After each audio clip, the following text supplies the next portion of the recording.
ไปยุ่งกันเลย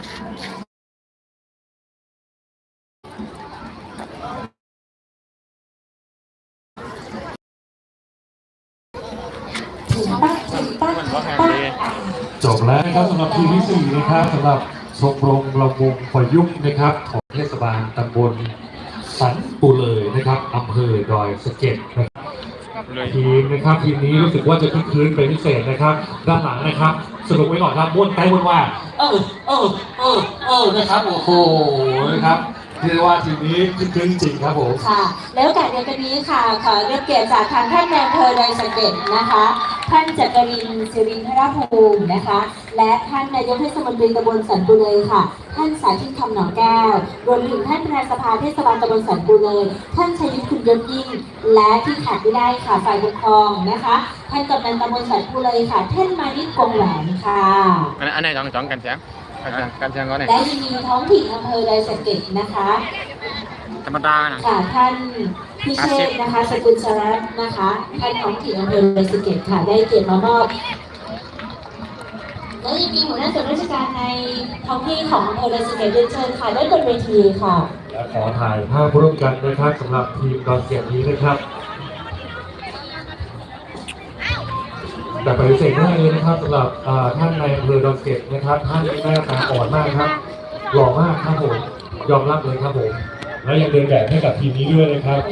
อะไรกันตัวนี้นะได้รับกำลังอกกำลังใจอย่างยิ่งนะคะสำหรับอำเภอดอยสะเก็ดของเรานะคะขอบคุณท่านนายอำเภอนะคะรวมถึงหัวหน้าส่วนราชการของอำเภอดอยสะเก็ดค่ะท่านนายกเทศมนตรีท่านประธานสภานะคะและฝ่ายปกครองท้องที่ค่ะในตำบลสันปูเลยครับผมในระหว่างนี้นะครับกำลังเคลียร์นะครับในส่วนของทีมที่4นะครับก็ย้ำอีกครั้งนึงกันนะครับว่าถ้ารักใครชอบใครนะครับถ้าอยากให้เขาได้รางวัลขวัญใจมหาชนนะครับอย่าลืมอุดหนุนครับพวงมาลัยนะครับที่ได้ขายตรงบริเวณนะครับบริเวณที่อยู่ทางด้านขวามือของผมนี้นะครับมีพวงมาลัยจำหน่ายนะครับซึ่งย้ำอีกครั้งครับสีม่วงนะครับพวงละ500 บาทนะครับจำนวน500 คะแนนด้วยกันนะครับสีแดงนะครับจำนวน100 คะแนนครับพวงละ100 บาทส่วนสีเหลืองและสีเขียวนะครับจำนวน20 คะแนนพวงละ20 บาทนะครับซึ่งท่านผู้ชมท่านใดนะครับที่ได้เข้ามานั่งชมนะครับแล้วอยากจะมอบนะครับให้เป็นขวัญและกำลังใจนะครับสำหรับทีมที่เข้าประกวดก็สามารถมอบให้ได้นะครับเนื่องจากว่าพวงมาลัยที่ท่านมอบให้นะครับจะเป็นคะแนนที่เขาได้รางวัลน้ำใจมหาชนในงานนี้ไปครับผมเราเดินทางมาถึงครึ่งทางอยู่เลยนะคะยังมีทีมที่5ที่6ที่7ที่8รออยู่คาดการณ์ว่าคณะกรรมการแต่ละท่านกำลังระดมหนักใจพอสมควรนะคะในส่วนของการตัดสินนะคะในส่วนของ4ทีมที่ผ่านมาค่ะโอเคครับต่อไปนะครับเรื่องการไม่เสียเวลานะครับผมขออนุญาตแจ้งรายการที่อื่นครับมีประกาศนะครับใครทำแบบไลน์นะครับของท่านนะครับตกหล่นนะครับมีบุคลูก